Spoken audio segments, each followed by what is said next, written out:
오늘 말씀은 어제 말씀에 이어서 계속해서 창세기 2장 말씀을 같이 나누겠습니다.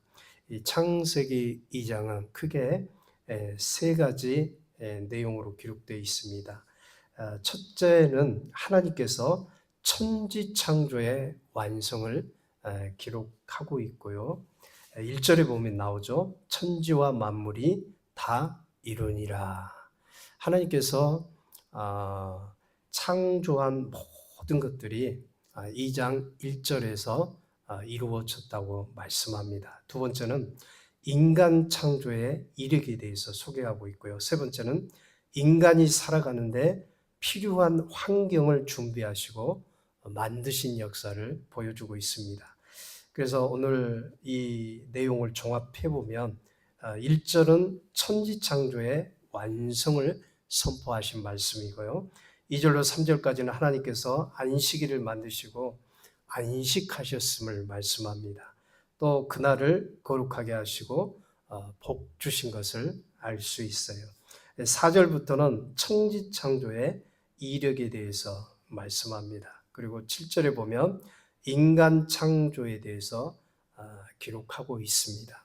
그리고 8절에서 에덴 동산을 창설하시고 그 지으신 사람을 거기에 두셨다고 말씀합니다. 그리고 10절에서는 사람이 살아갈 수 있도록 이 강을 만드셨는데 10절에 이 강이 에덴에서 흘러나와 동산을 적시고 거기서부터 갈라져 네 근원이 되었다고 말씀합니다.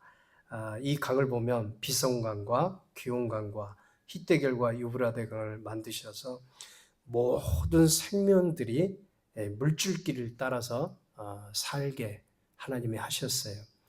요즘도 보면 그렇잖아요. 농사를 지어도 먼저 수로를 만들죠. 그래서 그 수로를 통해서 농사할 수 있는 환경을 만들고 농사를 지어요. 그러면 풍년이 들 수가 있는 거죠.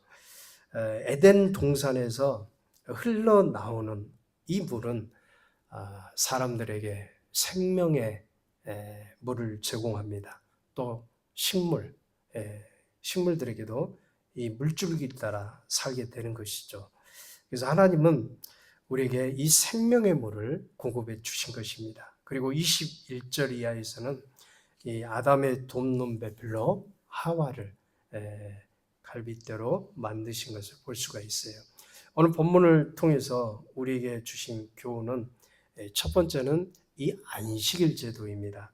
하나님은 이 6일 동안 우주 만물을 창조하시고 일곱째 날 안식하셨다고 말씀합니다. 물론 이 안식일 제도는 모세가 시내산에서 십계명을 받으면서 공식적으로 선포가 된 말씀이지만 그 이전에 하나님께서 천지 창조를 마치시고 안식하셨음을 보여주고 있어요.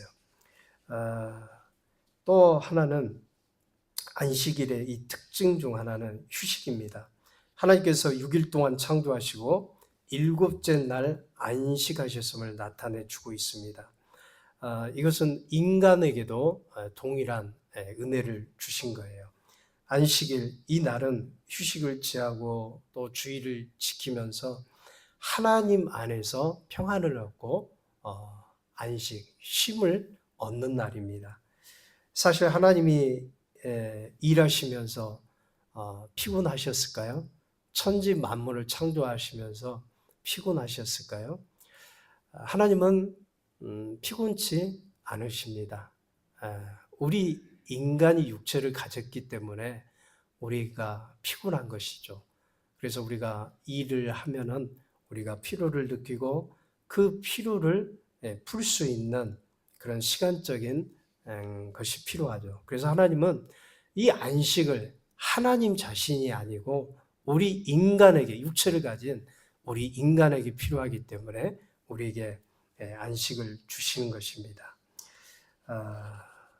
세 번째는 안식일을 거룩히 구별하셨다는 것입니다.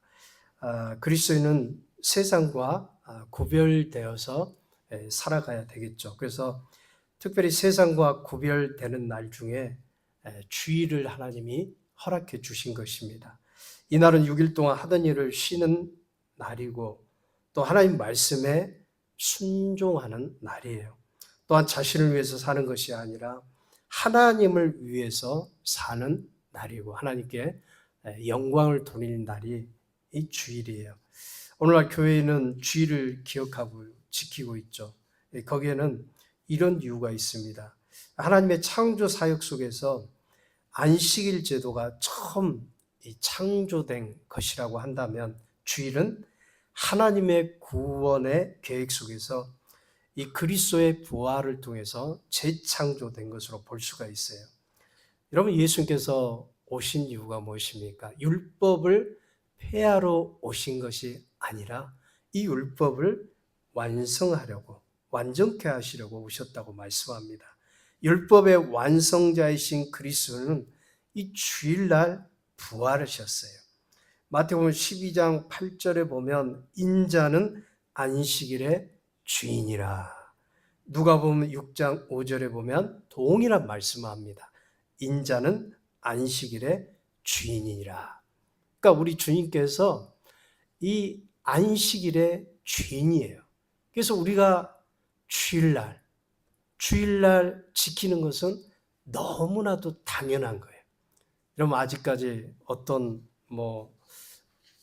소위 한국교회에서 좀 이단시하는 그런 어떤 종파는 안식일을 지금도 지키고 있잖아요. 그런데 그건 율법에 얽매인 것이죠. 하나님께서 우리에게 주시는 날은 이 주일입니다. 예수님께서 부활하시고 그 날을 기념해서 우리에게 이 주일을 지키게 하신 거예요. 두 번째는 인간을 위해 모든 환경을 조성해 주셨어요. 하나님께서는 인간을 너무나 사랑하셨기 때문에 인간을 위해서 에덴 동산을 만들어 주셨어요. 8절에 보면 여호와 하나님이 동방의 에덴 동산을 창설하시고 그 지으신 사람을 거기 두시고, 그래서 각종 실과와 나무, 사람이 살아갈 수 있는 모든 환경을 하나님께서 조성을 해 주셨습니다. 하나님의 창조 사역의 관점에서 보면 우리 인간은 환경에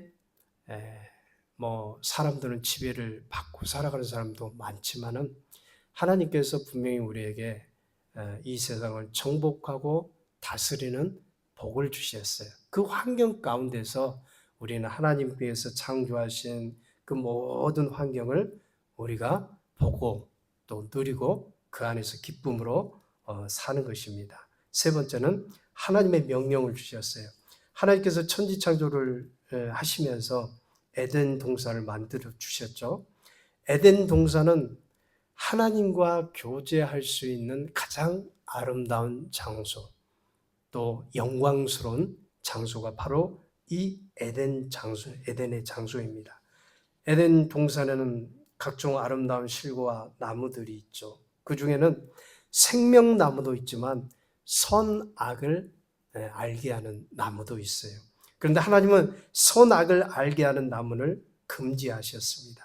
하나님께서 동산 각종 나무의 실과는 임으로 먹어도 되지만 선악을 알게 하는 나무의 실과는 먹지 말라고 말씀하셨어요. 먹는 날에는 정녕 죽는다고 말씀하셨어요. 하나님께서 우리에게도 여러 가지 복을 주시면서 이 땅에서 살게 하셨습니다. 그러나 우리에게 선악과처럼 금지하는 말씀, 이 명령도 하나님께서 하셨어요. 그래서 우리가 세상 살아갈 때는 하나님께서 우리에게 자유의지를 주셔서 살아가게 하셨지만 그 자유의지가 하나님의 말씀을 입에 대어서는 살 수가 없는 것입니다. 반드시 우리가 세상 살면서 금지된 열매는 먹어서는 안 된다고 하는 거예요. 아담이 선악과를 먹고 인류가 어떻게 됐습니까? 사망이 오고 저주가 오고 불행해졌어요. 그래서 우리가 하나님께서 금지한 이 열매, 세상의 열매들은 우리가 절대로 금하는 것이 우리 인생의 복이라고 하는 겁니다. 여러분, 하나님의 말씀을 지키면 영원히 사는 것이고, 하나님의 말씀에 불순종해서 살면은 죽는 법입니다. 여러분, 우리가 다윗과 사울을 비교할 때 왜 다윗이 이스라엘의 그 복된 왕, 성군이라고 칭찬받는 왕이 되고, 사울은 하나님으로부터 버림받는 그런 왕이 되었을까요? 다윗은 정말 하나님과 합한 마음이라고 했고, 또 하나님의 뜻을 이루기에 흡족한 하나님의 말씀에 순종해서 살았던 왕입니다. 여러분, 오늘 하루를 살아갈 때 우리가 그리스도인으로서 전적으로 그 하나님의 말씀, 우리에게 생명이 되고 힘이 되고 우리에게 능력이 되는 주님의 말씀을 순종해서 살아갈 수 있기를 축원드립니다. 신명기 30장 15절 이하를 보면, 보라, 내가 오늘날 생명과 복과 사망과 화를 내 앞에 두었나니 곧 내가 오늘날 너를 명하여 내 하나님 여호와를 사랑하고 그 모든 길로 행하며 그 명령과 규례와 법도를 지키라 하는 것이라. 그리하면 내가 생존하며 번성할 것이요 내 하나님 여호와께서 내가 가서 얻을 땅에서 내게 복을 주실 것임이라. 예수 그리스도 안에서 사는 우리에게는 하나님의 명령에 따라서 순종해야 될 의무가 있습니다. 순종할 때 하나님은 생명도 길게 하시고 우리 삶의 평안과 기쁨 가운데 강건하게 살게 하실 줄 믿습니다. 오늘 우리 기도할 때 이 주신 말씀에 의지해서 함께 기도를 하셨으면 좋겠습니다. 하나님, 오늘 또 창조 사역을 마무리하시고 우리에게 큰 은혜를 주셔서 우리에게 복되게 살아갈 수 있도록 은혜를 주심을 감사합니다. 이 기도 제목을 가지고 오늘 함께 기도를 하고 주님의 말씀에 순종해서 살기를 원합니다. 주의 말씀이 능력이 되고 또 힘이 되고 그 말씀을 순종함으로 오늘도 하나님이 기뻐하는 삶 가운데서 살게 해 주옵소서. 우리 함께 기도하도록 하겠습니다.